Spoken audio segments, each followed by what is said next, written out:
Whispers in the Glass Desert. Chapter 2.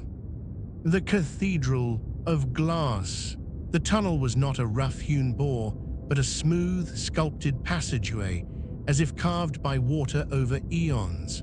The walls were veined with bioluminescent fungi that cast a soft, blue-green glow, transforming the subterranean world into a serene, alien cathedral.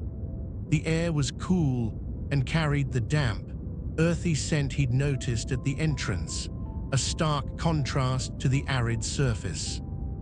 The dissonant buzz was stronger here, a physical pressure that vibrated up through his boots and into his skull. But beneath it, he could still feel the true song of the planet, a faint, struggling melody. He was not alone. A river of scuttlers flowed past him, a seamless, coordinated stream of obsidian forms moving in both directions.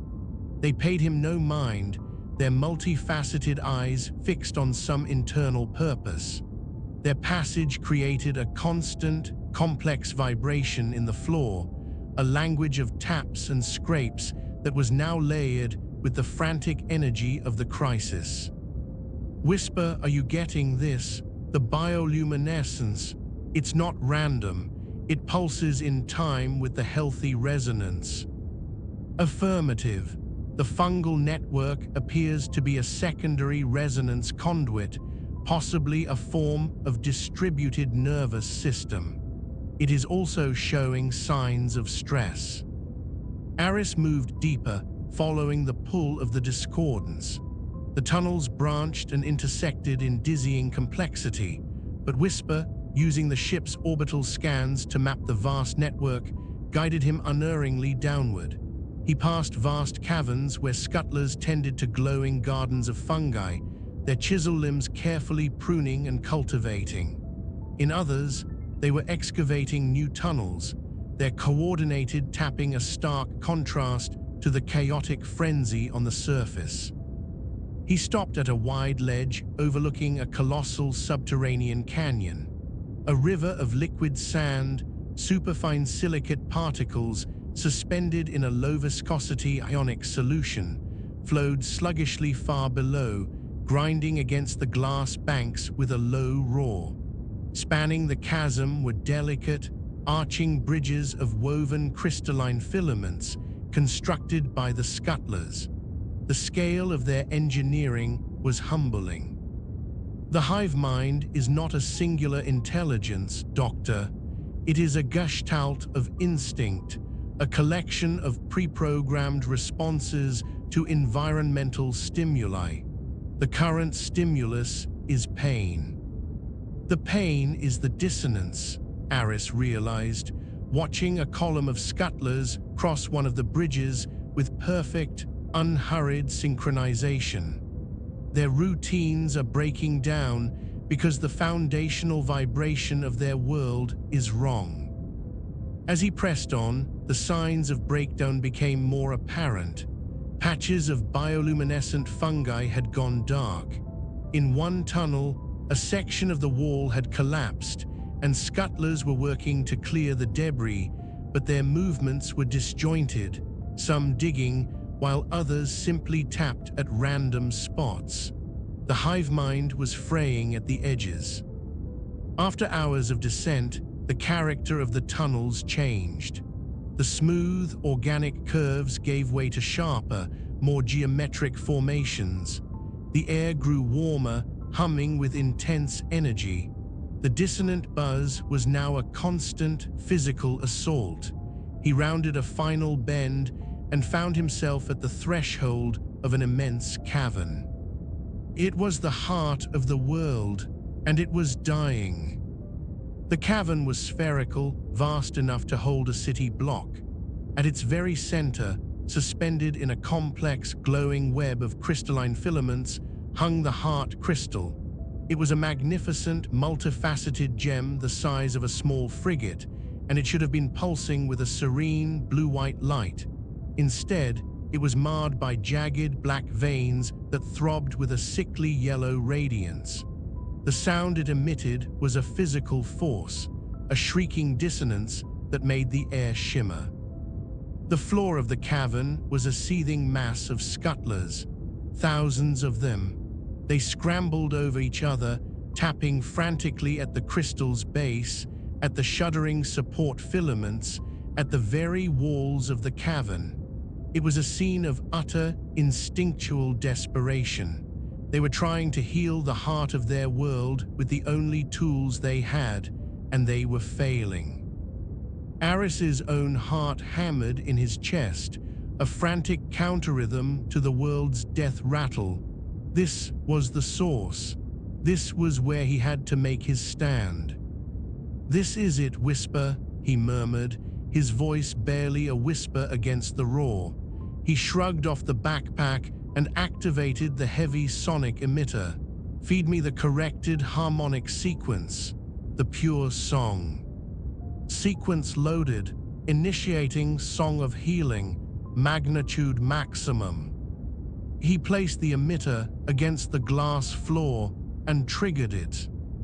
A deep, pure tone resonated from the device, a fundamental note so clean and strong it cut through the harsh buzz like a blade through smoke. Aris, following Whisper's guidance, began to modulate it, adding the complex, interweaving harmonics of the planet's healthy state. It was the song Silica Prime was meant to sing, a melody of growth, stability, and light. The effect was not instantaneous, but it was profound. The frantic scuttlers nearest to him froze. Their chaotic tapping ceased. Thousands of faceted eyes, like tiny, gleaming galaxies, turned towards him. Not towards him, he realized, but towards the vibration he was creating. The harsh buzz faltered for a fraction of a second, as if the planet itself had taken a startled breath. He saw it then, deep within their simple, instinct-driven minds, coded into their very essence over millions of years, was the memory of this song. It was the rhythm of their existence. Slowly, hesitantly, a scuttler near his foot raised its chisel limb. It brought it down in a slow, deliberate tap, a perfect, resonant strike in time with the fundamental tone. Tap. Then another joined. Tap. And another. Tap, tap, tap. It was not a coordinated effort among themselves.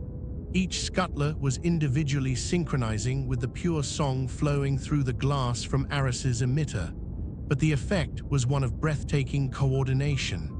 The isolated taps began to merge, amplifying, reinforcing the signal. It spread through the cavern like a wave, a tsunami of order washing back the chaos. The frantic scrambling ceased, replaced by a vast, rhythmic drumming as thousands of chisel limbs rose and fell in resonant unison. They were no longer trying to fix cracks. They were becoming a living amplifier, channeling Aris's Song of Healing directly into the latticework of the world, aiming it like a lance at the shuddering, sick heart crystal. The pure vibration washed over the massive crystal. The dark veins flickered. The erratic, screaming pulse slowed, stuttered. For a terrible, heart-stopping moment, the dissonance surged back, a final, defiant shriek of agony that made the entire cavern tremble. Cracks shot across the walls. Aris held his ground, cranking the emitter to its maximum output, pouring every ounce of power into the song. The scuttlers intensified their rhythm, their synchronized tapping becoming a deafening, purposeful thunder. Thrum, thrum, thrum. Then, with a sound that was less a noise and more a feeling, a deep planetary sigh of relief, the resistance broke. The black veins in the heart crystal faded, dissolving like ink in clear water. The sickly yellow light vanished, snuffed out.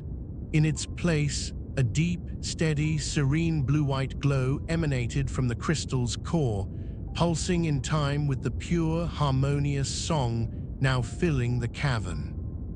The harsh buzz was gone. In its place was the planet's true voice, a complex, beautiful resonance of chiming harmonics, deep bell-like tones, and singing wires, all woven together into a tapestry of profound peace. The Scuttlers stopped tapping. As one, they stood in silence for a long moment. Then, without a backward glance, they turned and began to flow silently back into the tunnels, their purpose fulfilled. The emergency was over. The balance was restored. Aris slumped against the cavern wall, the backpack emitter sputtering into silence. He was drenched in sweat, his muscles trembling from strain and adrenaline. He looked up at the healed heart crystal, now radiating a calm, life-giving light, and let out a shaky breath. "Log entry supplemental," he whispered, his voice raw. "The patient is stable. The song was the cure they remembered." He unsealed his helmet, the cavern air warm and clean against his face. He placed a bare hand on the warm glass wall, feeling the pure, resonant hum travel up his arm. It was a feeling of rightness, of health. "Whisper," he said, his eyes closed. "Recall all data, and play back the recording of the healed resonance, the true song." From the speakers in his helmet, the gentle, complex harmony of Silica Prime filled his ears. It was the sound of a world saved, a whisper of thanks in a cathedral of glass. He sat there for a long time, just listening, a single, profound thought echoing in his mind.